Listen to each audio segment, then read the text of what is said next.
चित्रगुप्त तमर आज एते विलंब कौन पाई? ओहो प्रभु आ कौन कहबी आज घरे प्रबल काम थिला सबुतिक सरिकी आसु आसु टिके डेरी हो गला। चित्रगुप्त तमर आजिकाली घरे बेसी काम होउछि लागुछि तुमको सबुदिन ପାଇଁ ଘରକୁ ପଠେଇବାର ବ୍ୟବସ୍ଥା କରିବାକୁ ପଡ଼ିବ। प्रभु एई थरटा क्षमा करतु आउ जमा भूल हबनी सत कहूँ मु। अच्छा चित्रगुप्त मर्त्य लोकरू केउं पापी माने आसिଛନ୍ତି? आपण टिके अपेक्षा करंतु प्रभु मु एई तो सांगे सांगे डाकी दउची आउ। एई किए अछ आसरे जमगण धरी आन ताकू तमे दीटा खुंटा भलिया काई छिड़ाइछ एई ताकू नेकी आस जल्दी नेकी आस। प्रभु मते क्षमा करि दियंतु मोर किछि भी दोष नाही। चित्रगुप्त ए पापी की दोष करिछि? प्रभु ये साइबर क्राइम करिछि। साइबर क्राइम ए शब्द तो मु प्रथम थर शुणुछि। चित्रगुप्त ए साइबर क्राइम कौन? प्रभु आपण निजे ही देखि दियंतु आ आपण माने भी देखंतु साइबर क्राइम कौन। गोटे दिनर कथा। सावित्री कुआडे गल शुभुची कि नाई मो पानी टिके दियो तंटी सुखी गलानी परा। सबुबेले खाली मोर ଉପରେ ଗାଳି ଏତେ ଚିଡଚିଡ କାଇଁ ହଉଛ? ଏଇ ନିଅ। हाँ हाँ खाली मोरी चिड़चिड़ देखा होचे। ବାପା ବାପା ମୁଁ ସ୍କୁଲ ଯିବିନି। किरे कौन है तोर? ସାର୍ କହିଛନ୍ତି ସ୍କୁଲ ଫି ନ ଦେଲେ ସ୍କୁଲ ଆସିବନି। हो तू आज स्कूल जा मु नहीं पैसा जमा कर दे आसबी। ବାପା ତୁମେ ସବୁଦିନ କହୁଛ ହେଲେ କୋଉଦିନ ଯାଉନୁ? कालिया योजना पैसा आसीगला बोधे। अरे हाँ तो 5,000 टंका आसची। हो बाबा मु आज तो पैसा जमा कर दे आसबी।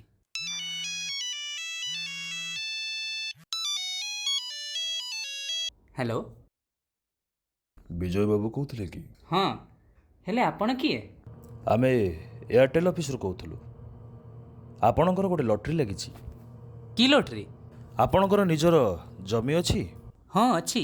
ताहेले तो भलो हला आपणक जमी रे गोटे एयरटेल टावर लागिब। हेले एथरो मोर कौन लाभ? आपणकर लाभ ही लाभ। आपणको मासकु 30,000 टंका मिलिबो। आपणक परिवार जनकु चाकरी भी सेथरे मिलिबो। मासकु तार दरमा 12,000 टंका भी रहिबो। कोन आपण याकु करिबाकु चाहुचंती? जदि एते सुविधा मिलिबो ताले किए बा न करिबो? ताहेले ठीक अछि। आपणकर आधार कार्ड रो फोटो, बैंक पासबुक फोटो, निजर पासपोर्ट साइज फोटो एतिक जिनिस आम नंबर को ट्रांसफर करंतु। हेले बैंक पासबुक फोटो काहे की? आपणको ट्रांजैक्शन पे यह निहाती दरकार। अच्छा हो मु पठाउछि आपण चेक करंतु मु पठेई देछि। आज्ञा हाँ आसिला। अच्छा एबे ओटीपी नंबर आपण पाख गोटे जीव ताको टिके देबे। हो आज्ञा दउछि। आज्ञा देखंतु गोटे ओटीपी नंबर गला देले टिके। 296542। धन्यवाद सर एबे आमे रहिलु। देखिलो मो अकाउंट रो कोन सब पैसा कटि गला।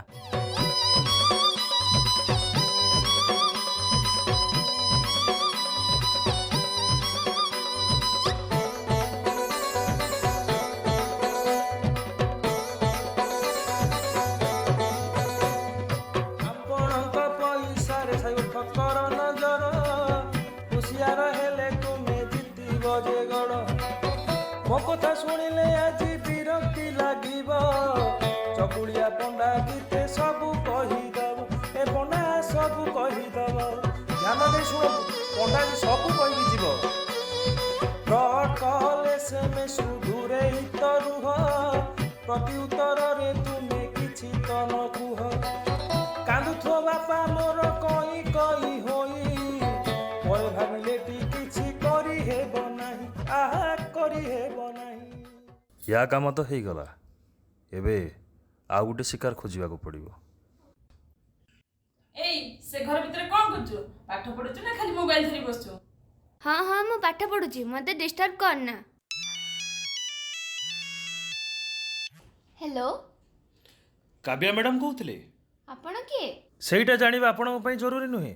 ଆପଣଙ୍କୁ ମୁଁ କିଛି ଫଟୋ ପଠାଉଛି ଆପଣ ତାକୁ ଟିକେ ଥରେ ଦେଖନ୍ତୁ, ନିଶ୍ଚିତ ଆପଣଙ୍କୁ ଭଲ ଲାଗିବ। ହେ ଭଗବାନ, ଆପଣ ଏ ଫଟୋ କୋଉଠି ପାଇଲେ? ସେଇଟା ଜାଣିବା ଆପଣଙ୍କର ଦରକାର ନାହିଁ। ଏଇଟା ଭାବନ୍ତୁ, ଯଦି ଏ ଫଟୋକୁ ମୁଁ ସୋସିଆଲ ମିଡ଼ିଆରେ ଛାଡ଼ିଦିଏ ତାହେଲେ ନା ନା, ଆପଣ ସେମିତି କରନ୍ତୁନି। ମୋ ପାଇଁ କିଛି ଅସମ୍ଭବ ନୁହେଁ କାବ୍ୟାଜୀ, ମୁଁ କିଛି ବି କରିପାରେ। ହଁ, ଯଦି ଆପଣ ମୋ କଥାରେ ରାଜି ହୁଅନ୍ତି ହୁଏତ ମୁଁ ତାକୁ କାଟି ଦେଇପାରେ। ହଁ, ଆପଣ କୁହନ୍ତୁ, ମୁଁ କ'ଣ କରିବି? ବେଶୀ କିଛି ନୁହେଁ କାବ୍ୟାଜୀ, ମାତ୍ର 20,000 ଟଙ୍କା। ଯଦି ମୋ ଆକାଉଣ୍ଟକୁ ଆସିଯାଏ ତାହେଲେ ହୁଏତ ମୁଁ ତାକୁ ଡିଲିଟ୍ କରିଦେଇପାରେ। ଏବେ ଆପଣଙ୍କ ହାତରେ କଥା। ପଇସା? ଏତେ ପଇସା ମୁଁ କୋଉଠୁ ଆଣିବି? ସେଇଟା ଆପଣଙ୍କ ପ୍ରୋବ୍ଲେମ୍ କାବ୍ୟାଜୀ, ସେଥିରେ ମୋର କିଛି ଯାଏ ଆସେ ନାହିଁ। ମୋତେ ତ ବାସ୍ ମୋ ଟଙ୍କା ଦରକାର। ମୋତେ କୁହନ୍ତୁ, ମୋତେ ମିଳିବ କି ନାହିଁ? ନହେଲେ ଆପଣ ତ ଜାଣିଛନ୍ତି। ଆଚ୍ଛା, ମୁଁ ଦଉଛି, ହେଲେ ଆପଣ ଫଟୋ ଡିଲିଟ୍ କରିଦେବେ ନା? ହଁ କାବ୍ୟାଜୀ, ଫଟୋ ମୁଁ ନିଶ୍ଚିତ ଡିଲିଟ୍ କରିଦେବି, ହେଲେ 2 ଦିନ ପରେ। ଆପଣ କାହିଁ ମୋତେ ବାରମ୍ବାର କଲ୍ କରୁଛନ୍ତି? ରାଗନ୍ତୁନି କାବ୍ୟାଜୀ, ଆପଣଙ୍କ କଥା ମନେ ପଡ଼ିଲା ତ ଟିକେ କଲ୍ କରିଦେଲି। ହଉ, କ'ଣ ହେଲା କୁହନ୍ତୁ। ଆଉ କିଛି ଟଙ୍କା ଦରକାର ଥିଲା କାବ୍ୟାଜୀ। ଟଙ୍କା? ହଁ ଆଜ୍ଞା, ଟଙ୍କା ମାତ୍ର 20,000। ଆପଣ ଯଦି ଦେଇଦିଅନ୍ତେ ତାହେଲେ ଟିକେ ଭଲ ହୁଅନ୍ତା। ନହେଲେ ସେ ଫଟୋ ଏବେ ବି ଅଛି ମୋ ପାଖରେ। ହେଲେ ଆପଣ ତ କହିଥିଲେ ସେ ଫଟୋ ଡିଲିଟ୍ କରିଦେବେ ବୋଲି। କାବ୍ୟାଜୀ କାବ୍ୟାଜୀ କାବ୍ୟାଜୀ, ଆପଣ ଏପର୍ଯ୍ୟନ୍ତ ବି ମୋତେ ଜାଣିପାରିଲେନି। ମୋତେ ବାସ୍ ଗୋଟେ କଥା କୁହନ୍ତୁ, ମୋତେ 20,000 ମିଳିବ ନା ନାହିଁ? ନା, ଏତେ ପଇସା ମୁଁ ଦେଇପାରିବିନି। ଠିକ୍ ଅଛି କାବ୍ୟାଜୀ, ତାହେଲେ ଏବେ ମୁଁ ଫୋନ୍ ରଖୁଛି। ଧନ୍ୟବାଦ। ପ୍ରଭୁ, ସେ ଠକ ମୋର ସବୁ ଫଟୋ ସୋସିଆଲ ମିଡ଼ିଆରେ ଅପଲୋଡ କରିଦେଲା। ଏବେ କ'ଣ କରିବି?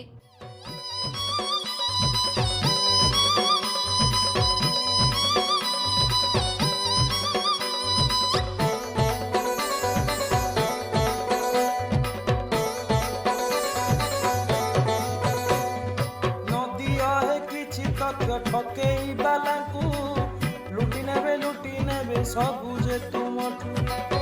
ଦିଅ ନାହିଁ କିଛି ତଥ୍ୟ ଅଜଣା ଲୋକଙ୍କୁ, ବ୍ଲାକମେଲିଂ କରିବେ ଯେ ତହିଁରୁ ତୁମକୁ, ଆଜି ତହିଁରୁ ତୁମକୁ।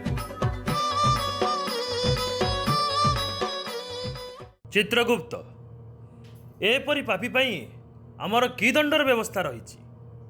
ପ୍ରଭୁ ଆକୁ ଯେତେ ଦଣ୍ଡ ଦେଲେ ବି କମ୍ ହବ। ଗୋଟେ କାମ କଲେ ହବ ପ୍ରଭୁ। କ'ଣ ଚିତ୍ରଗୁପ୍ତ? ପ୍ରଭୁ ଆକୁ ଯଦି ବାଲେଶ୍ୱର ପୋଲିସ ହାତରେ ହସ୍ତାନ୍ତର କରାଯାଏ ତାହେଲେ ଠିକ୍ ହବ। ଏହା କିପରି ସମ୍ଭବ? ପ୍ରଭୁ ତାକୁ ଜୀବଦାନ ଦେଇ ଆଉ ଥରେ ବାଲେଶ୍ୱର ପଠାଇଦେଲେ ହବ। ଠିକ୍ ଅଛି, ତାହେଲେ ଯମଗଣଙ୍କ ଦ୍ୱାରା ତାକୁ ପଠାଇ ବାଲେଶ୍ୱର ପୋଲିସଙ୍କ ହାତରେ ହସ୍ତାନ୍ତର କରିଦିଅ।